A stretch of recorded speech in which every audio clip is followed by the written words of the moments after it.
Terima kasih buat Satrio, Stella yang udah join ke Zoom ini. Saat ini kami bertiga akan menyampaikan sebuah tema tentang tema menurutmu harimaumu sebagai tugas collaboration space.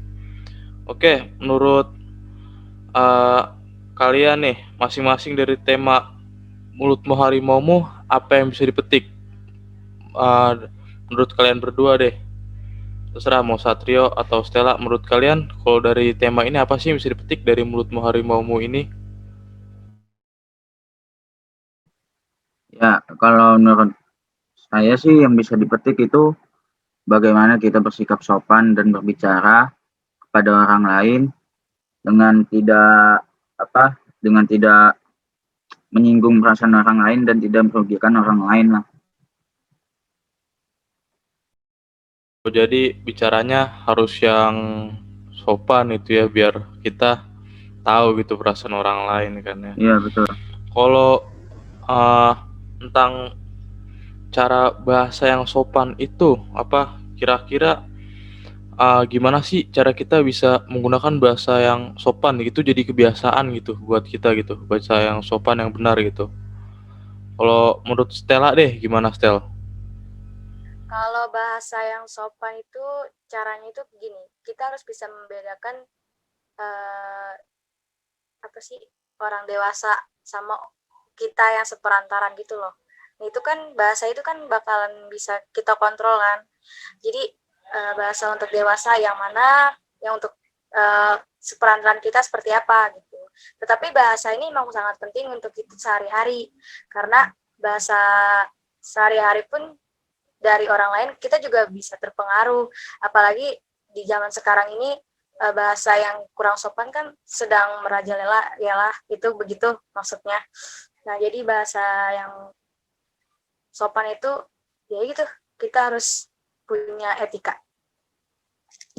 Jadi kita harus bedain gitu ya, bahasa gaul ini kita pakai buat apa, cocok gak kira-kira buat orang yang umurnya di atas kita, lebih tua dari kita, jauh di atas kita gitu ya. Kalau menurut Stella tadi, kita nih bisa banyak ya, bisa mengambil contoh banyak ya dari Fajaran Mutma Harimaumu ini. Bahkan pernah ada sejarah ya, sejarah kalau hal ini tuh terbukti gitu bahwa setiap apa yang kita bicarakan, apa yang kita beritakan itu bisa berdampak sangat besar ya. Kalau bisa lihat dari peristiwa peristiwa sejarah nih, ada yang tahu gak kira-kira tuh peristiwa sejarah apa sih yang kira-kira pernah terjadi gitu? Salah satunya Kalau tentang bahasan ini. Ya, coba. kalau kalau gua sih tentang sejarah itu ya, apa yang konflik Kamboja itu kan kayak dia ngadu domba gitu tuh antara mengadu domba kekuatan Partai Komunis yang ujung-ujungnya merucut pada masalah Kamboja sama konflik militer yang yang kayak ngambil kesempatan dalam kesempitan gitu, yang di apa yang dikenal kayak Khmer Khmer gitulah yang dari Kamboja itu. Nah itu juga contohnya dimana kita kalau sebagai contoh kita lah bangsa Indonesia kalau mau apa-apa tuh dilihat matang-matang atau dipikir matang-matang apakah ini benar atau tidak beritanya, karena itu juga bisa menjadi unsur perpecahan sih, bukan untuk menyatukan. Iya sih ya, bener juga ya. Kalau peristiwa Kamboja itu kan juga pernah makan korban yang cukup banyak juga ya. Mungkin ratusan ribuan kali ya ada ya konflik Kamboja ini. Kalau menurut kalian nih, berapa banyak sih orang yang bisa tersinggung gitu? Kalau misalnya kalau kita ini tuh ngomong kadang-kadang kata-kata yang kurang pantas gitu. Karena kita kan juga nggak sadar ya. Menurut kalian deh, kira-kira antara Stella atau Satrio yang mau ngejawab, kira-kira berapa orang sih yang tersinggung? Berapa banyak gitu? bukan masalah banyaknya atau tergantung berapa orangnya ya, bisa buat tersinggung. Dari cara tutur kata, cara kita melontarkan kata-kata itu kan tidak bisa bakal ditarik kembali. Jadi tentunya apapun yang kita pengen lontarkan kata-kata, lebih baik dipikirkan dulu sebelum menyinggung perasaan orang. Oh ya, jadi kalau bener sih apa kata Stella ya, kita harus berpikir dulu sebelum bicara ya kalau ada kata peribahasa atau kata orang-orang tua zaman dulu ya. Berpikir dulu sebelum berbicara. Kalau menurut Satrio gimana Sat? Kalau mau menambahkan nih kira-kira nih.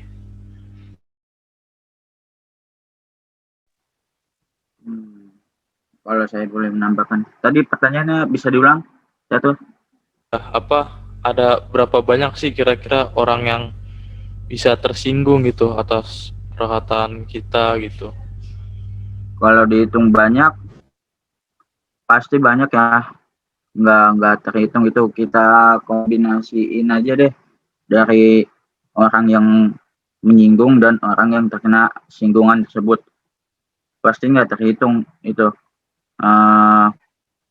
Ditambah kan, contohnya aja kalau dari Indonesia yang tersinggung atau menyinggungnya itu kan dari contoh kasus penistaan agama ya, si Ahok. Itu bisa dilihat berapa banyak orang yang tersinggung dan yang marah akan singgungan tersebut. Padahal kan kita tidak tahu itu bahasa tersebut dipakai untuk kita mengkritik atau kita memuji atau ya membuat Atau sekedar ngomong biasa aja gitu ya padahal ya.